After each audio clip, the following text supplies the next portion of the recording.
ahead, please. Pakibasa mo lang ang iyong sinumpaang salaysay. Thank you, Mr. Chair.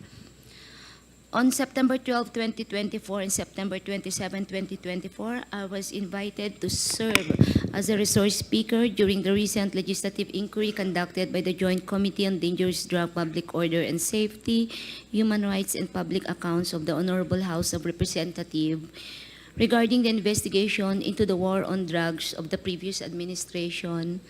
During these hearings, I was asked several questions concerning my knowledge or involvement in the deaths of 3 Chinese inmates of the Davao Penal Colony and the death of General Wesley Barayuga, all focusing on the alleged extrajudicial killings of the aforementioned individuals.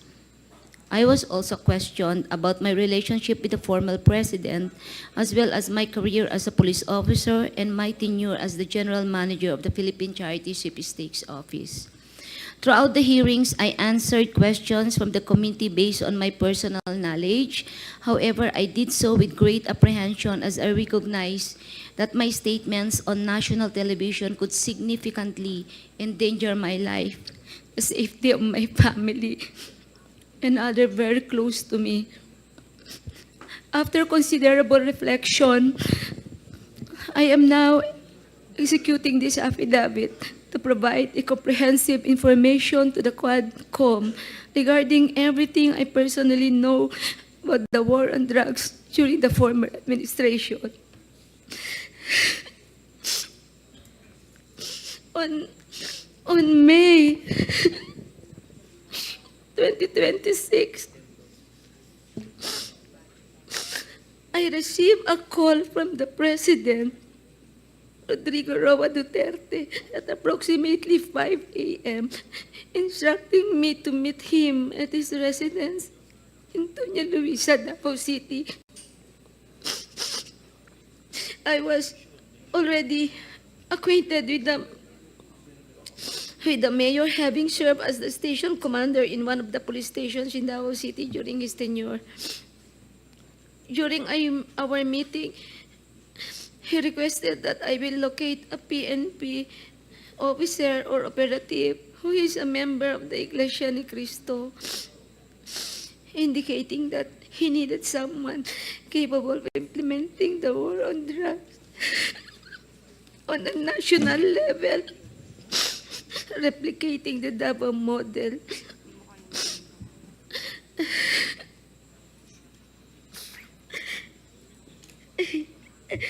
The Davao Model referred to the system involving payment and reward.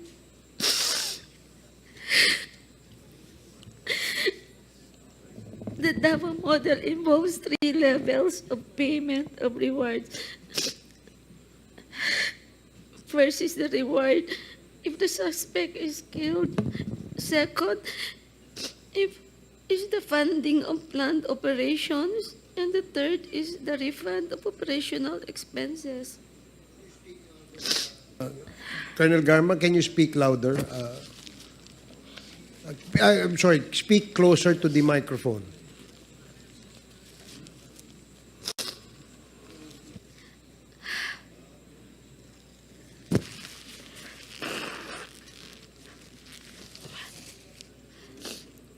Initially, I informed the President that I was unaware of any individual with those qualifications, as I had not been assigned outside of Davao City or had served in the national capacity within the PNP. However, I recalled my upperclassman Edilberto Leonardo, who was heading the Criminal Investigation Detection Group and was also a member of the Iglesia ni Cristo. I mentioned his name to the President. On the same day, a certain individual named Muking contacted me to request for the phone number of Leonardo's contact details, which I promptly provided. A week later, I learned from Arthur Narsolis via phone call that Sir Leonardo had been summoned and was instructed to proceed to the Royal Mandaya Hotel in Davao for a meeting.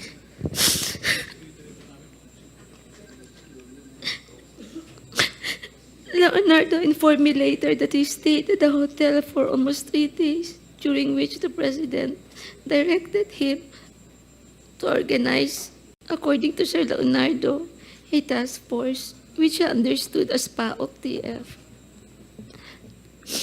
When Leonardo relayed this information, urged me to join the task force, I declined first, citing my lack of experience in handling said operations. Leonardo subsequently informed me that he had prepared a proposal routed to Bongo outlining the task force, which would encompasses Luzon, Visayas, and Mindanao.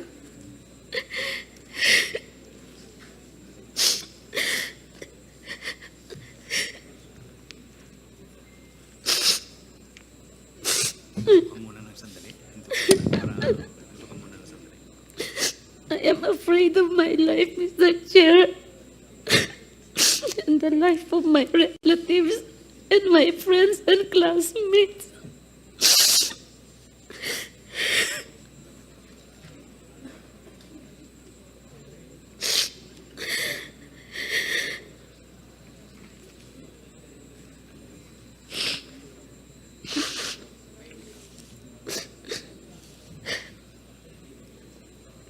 Leonardo subsequently informed me that he had prepared a proposal routed to Bongo confirming the task force operation, which would encompasses Luzon, Visayas, Mindanao. He also inquired if he and his classmates could have a courtesy call with the president through Bongo for a photo opportunity. Considering this, I thought it prudent to invite also my classmates to join the courtesy call. So in the presence of Colonel Bacay, Vilela, Grijaldo, Tuzon, and Dueñas, the member of class 97 and 96 were accommodated in separate rooms at the DPWH office in Panacan, Davao City. The president did not enter our room, and I was unaware if he visited the room of class 96. After the courtesy call, Leonardo informed me that the structure of the mentioned task force would undergo changes. In June of 2016, Leonardo has transferred from Manila to assume the position of the chief of the CIDG Region 11. During the initial 3 months of the assignment, I facilitated all meetings between Leonardo and Bongo at Leonardo's request. Subsequently, they established direct communication.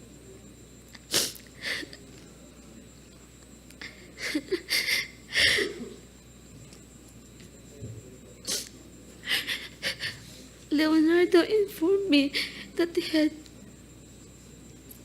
recalled several trusted personnel, namely Lester, Romel Bactat, Rodel Serbo, Palma, Peter Parungo to serve as operative for the task force. Notably,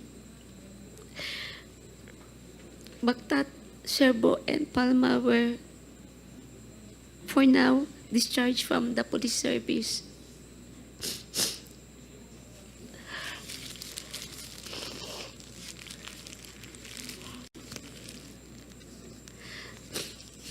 Romel Bactat, Serbo, Palma were all former police officers stationed at the CIDG 11 office.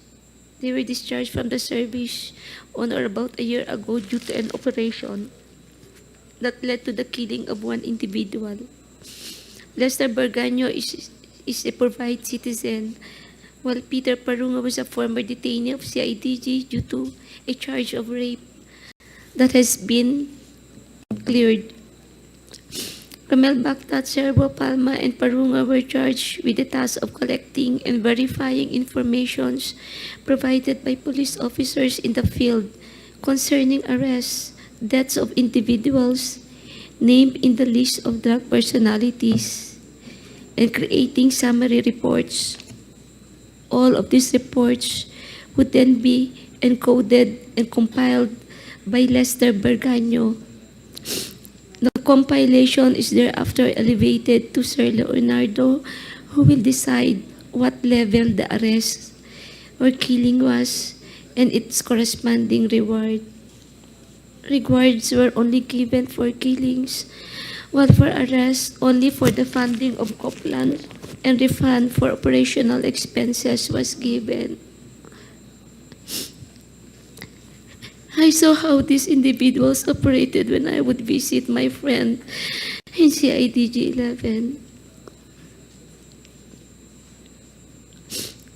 He conveyed that the task force would be structured differently and that he submitted a document to Bongo detailing the task force operation, including an overview of the current drug landscape in the Philippines.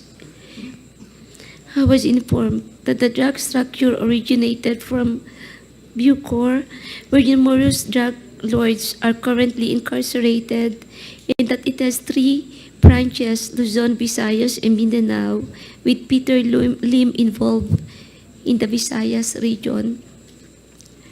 Once the task force became operational, I later learned that all Copland's funds, refunds for operational expenses, and rewards for agents were processed through the account of Peter Parungo. Currently, Lester Berganyo maintained a comprehensive list of the drug personalities of the Philippines. Leonardo conducted briefings for all PDEA, IG regional directors, and PNP chiefs regarding the drug situation. Additionally, if any individual died during police operations, Leonardo will report the incidents to Bongo for inclusion in the weekly report and request for refunds of operational expenses. Leonardo had final authority to determine who would be included in the list of drug personalities and to classify their threat level, as well as the discretion to remove individuals from the list. Furthermore, in 2016, while I was at the CIDG office following up the appointments of my personnel, I overheard Padilla discussing drug activities at the Davao Penal Colony with Leonardo. Padilla specifically identified certain Bucor officers involved in drug trade, notably mentioning an officer named Ginto, who was subsequently killed along with other Bucor members. These are the critical facts I personally know regarding the drug war of the previous administration. I am prepared to provide additional details and information in a supplemental affidavit or during an executive session at the discretion of the committee. I affirm the truthfulness and accuracy of the above statements to assist in the investigation by the Joint Committee, Your Honors.